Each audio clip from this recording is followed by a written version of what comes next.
নাম না করে দুষ্টু কোকিল খ্যাত গায়িকা কনাকে নিয়ে পোস্ট করে বিপাকে ন্যান্সি। জনপ্রিয় কণ্ঠশিল্পী নাজমুন মুনিরা ন্যান্সি বর্তমানে সিনেমায় গান নিয়ে ব্যস্ত রয়েছেন তিনি, তবে অডিও গানও নিয়মিত করছেন। গানের পাশাপাশি সামাজিক যোগাযোগ মাধ্যমে বেশ সরব এই নায়িকা, প্রায়ই নানান ইস্যুতে পোস্ট করে থাকেন তিনি। গত 14 জুলাই বিকেলে ন্যান্সি তার ফেসবুকে একটি স্ট্যাটাস দেন, যা নিয়ে ইতিমধ্যে তোলপাড় সৃষ্টি হয়েছে। তিনি তার স্ট্যাটাসে লিখেছেন, বরাবর কোকিল নামযুক্ত কুটনি বুড়ি শিয়ালরানী, পরে চুল কাটা নিয়ে না ভেবে নিজের লেজ কোথায়, কাঁধের কাছে কিভাবে এবং কতবার কেটে এসেছো সেটা নিয়ে ভাবো। মেকআপ ছাড়া তুমি যেমন দেখতে বিশ্রী, তোমার কর্মকাণ্ডও ঠিক তেমন বিশ্রী। মানের ভয় তোমার নেই আমি জানি, কিন্তু প্রাণের ভয় তো আছে, তাই যত দ্রুত পারো জঙ্গলে চলে যাও, নইলে যে কোনো সময় রাম প্যাদানি খাবে। সতর্কবার্তা প্রচারে সুস্থ শিল্পী সমাজ। এরপর থেকেই আলোচনার সৃষ্টি হচ্ছে ফেসবুকে, চলচ্চিত্র, নাটক এবং সঙ্গীত বিষয়ক বিভিন্ন গ্রুপে। ন্যান্সির মতো একজন প্রথম সারির গায়িকাকে প্রকাশ্যে এরকম আক্রমণাত্মক ভাষা ব্যবহার করতে দেখে অবাক নেটাগরিকরা।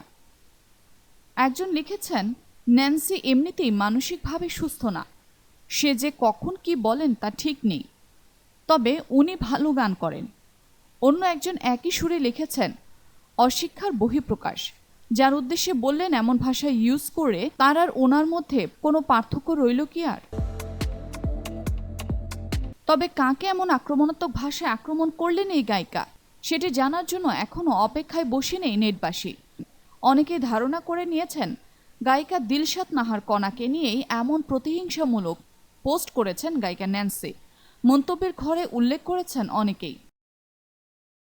এদিকে ন্যান্সি সে স্ট্যাটাস শেয়ার করে সঙ্গীতশিল্পী কোনাল তার ফেসবুকে লিখেছেন, ন্যান্সি আপু ইজ ব্যাক।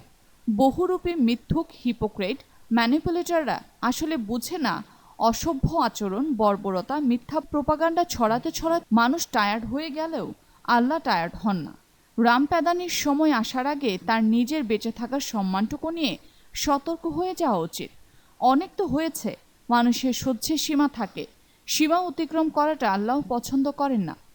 সঙ্গীতশিল্পী কোনালের সে শেয়ার করা পোস্টে সাংবাদিক আল মামুন মঞ্জুর কমেন্টে লিখেছেন, সুস্থ শিল্পী সমাজে মুখপাত্রদের যদি এই ভাষা হয়, তাও পাবলিক পোস্টে, তাহলে অসুস্থদের মাত্রা কেমন সেটা ভেবেই ঘেমে উঠছি।